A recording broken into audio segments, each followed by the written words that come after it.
The tale of Theseus and the Minotaur is one of the most enduring and dramatic myths of ancient Greek mythology. It tells the story of Theseus, a heroic prince from Athens, and his encounter with the monstrous Minotaur, a creature that is half man, half bull, within the elaborate labyrinth built by Daedalus on the island of Crete.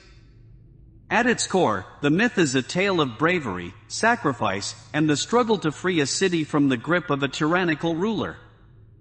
The themes of cleverness, strength, and divine favor run throughout, creating a timeless story of good triumphing over evil. The origins of the Minotaur. The story of the Minotaur begins long before Theseus arrives on Crete. To understand its origins, one must delve into the myth of King Minos, the ruler of Crete, and his relationship with the gods. Minos was one of 3 sons born to Europa and Zeus, the king of the gods. After Zeus abducted Europa, he brought her to Crete, where she gave birth to Minos and his brothers. When the time came for Minos to claim the throne of Crete, he sought to legitimize his rule by asking the sea god Poseidon for a sign of favor. Minos prayed to Poseidon to send a white bull from the sea, vowing to sacrifice the creature in honor of the god. Poseidon granted Minos' request, sending a beautiful white bull from the depths of the ocean. However, when Minos saw the bull, he was so taken by its beauty and majesty that he decided to keep it for himself and sacrifice another, less impressive bull in its place.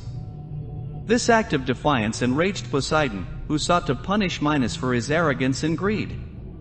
Poseidon's revenge came in a strange and horrifying form. He caused Minos' wife, Pasiphae, to fall madly in love with the white bull. Desperate to satisfy her unnatural desire, Pasiphae sought the help of the brilliant inventor Daedalus, who built a hollow wooden cow that allowed her to approach the bull without being detected. The result of this union was the birth of the Minotaur, a grotesque creature with the body of a man and the head of a bull. The Minotaur was a violent and monstrous being that could not be controlled, feeding on human flesh. The labyrinth, a prison for the beast. King Minos, horrified by the creature's existence but unwilling to kill it, ordered Daedalus to build an elaborate structure to contain the Minotaur. Daedalus, known for his genius in engineering and invention, constructed the labyrinth, an immense and complex maze beneath the palace at Knossos, designed so that no one could escape its winding and confusing passages. The Minotaur was imprisoned within the labyrinth, where it lived in darkness, waiting to be fed with human sacrifices. The tribute of Athens.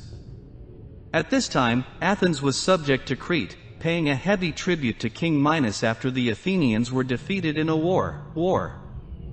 The reason for this war was the death of Minos' son, Androgeos, who had been killed in Athens under mysterious circumstances. Some versions of the myth suggest that Androgeos was murdered out of jealousy after winning several athletic competitions, while others say he was killed by a bull during the games. In any case, Minos held Athens responsible and demanded that, every 9 years, the city send 7 young men and 7 young women to Crete to be sacrificed to the Minotaur.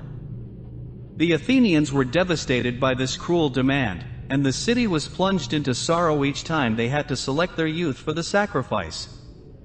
This cycle of tribute continued until the 3rd offering, when Theseus, the prince of Athens and son of King Aegeus, decided that he would end the tyranny of Minos and slay the Minotaur. Theseus' decision. Theseus was a bold and ambitious young man, renowned for his strength and courage. When the time came to select the 14 youths for the 3rd tribute, Theseus volunteered to be one of them. He declared that he would enter the labyrinth, confront the Minotaur, and kill the beast, thereby freeing Athens from its obligation to Crete. His father, King Aegeus, was heartbroken at the thought of losing his son, but Theseus was determined to undertake the perilous journey. Before Theseus set sail for Crete, he made a promise to his father. He told Aegeus that if he succeeded in killing the Minotaur and returning alive, he would change the black sails of the ship to white ones, signaling his victory. If he failed, the ship would return with its black sails, indicating his death. Arrival in Crete and meeting Ariadne. When Theseus arrived in Crete, he and the other Athenian youths were presented to King Minos, who welcomed them as if they were mere cattle being led to slaughter. However, during his time at the Cretan court, Theseus caught the eye of Ariadne, the daughter of King Minos and Pasiphae. Ariadne fell in love with Theseus at first sight and decided to help him in his quest to kill the Minotaur.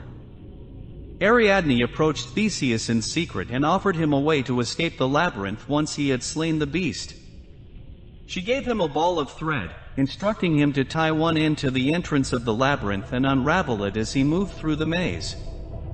This way, he would be able to retrace his steps and find his way out after facing the Minotaur. In return for her help, Ariadne asked Theseus to take her with him back to Athens, to which he readily agreed. Entering the labyrinth. With Ariadne's thread in hand, Theseus entered the labyrinth along with the other sacrificial youths. The maze was as bewildering and terrifying as its reputation suggested, with its twisting passages and dead ends seemingly designed to trap anyone who entered. As Theseus made his way deeper into the labyrinth, he unraveled the thread, leaving a trail behind him to ensure his escape. For hours, Theseus wandered the dark, silent corridors of the labyrinth, his heart pounding with anticipation. Finally, deep within the maze, he came face to face with the Minotaur. The creature was even more terrifying than he had imagined, a massive, hulking figure with the head of a bull and the body of a man, its eyes burning with rage and hunger. The battle with the Minotaur.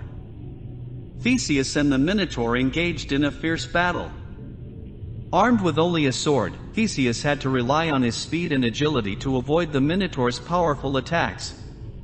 The beast charged at him with incredible force, its horns aimed to gore him, but Theseus was quick, evading the Minotaur's strikes. For a time, it seemed as though the creature's brute strength might overwhelm him, but Theseus was determined to succeed. In a moment of quick thinking and bravery, Theseus seized an opportunity when the Minotaur stumbled after a failed charge. With all his strength, Theseus plunged his sword into the Minotaur's heart, killing the beast. The labyrinth echoed with the beast's final roar before it collapsed, lifeless, on the ground. Escape from the labyrinth. With the Minotaur dead, Theseus retraced his steps by following the thread Ariadne had given him. The labyrinth, once a terrifying prison, now became a mere obstacle as he quickly made his way back to the entrance. Upon emerging from the maze, Theseus was hailed as a hero by the other Athenian youths, who had awaited their certain death but were now free thanks to his bravery. As promised, Theseus took Ariadne with him, and together they fled Crete, returning to their ship to set sail for Athens. King Minos, enraged by the death of the Minotaur and the betrayal of his daughter, could do nothing to stop them. For the first time in many years, Athens was free from the tyranny of Crete and its monstrous demands. The fate of Ariadne. As the ship sailed away from Crete, Theseus and Ariadne stopped on the island of Naxos to rest. However, while they were there, the god Dionysus appeared to Theseus in a dream. Dionysus, the god of wine and revelry, declared that Ariadne was destined to be his wife and ordered Theseus to leave her behind on the island. Theseus, torn between his promise to Ariadne and the will of a god, reluctantly obeyed and abandoned her while she slept. When Ariadne awoke and found herself alone, she was heartbroken, but soon Dionysus arrived and took her as his bride. In some versions of the myth, she was later immortalized by the gods and granted eternal happiness as the wife of Dionysus.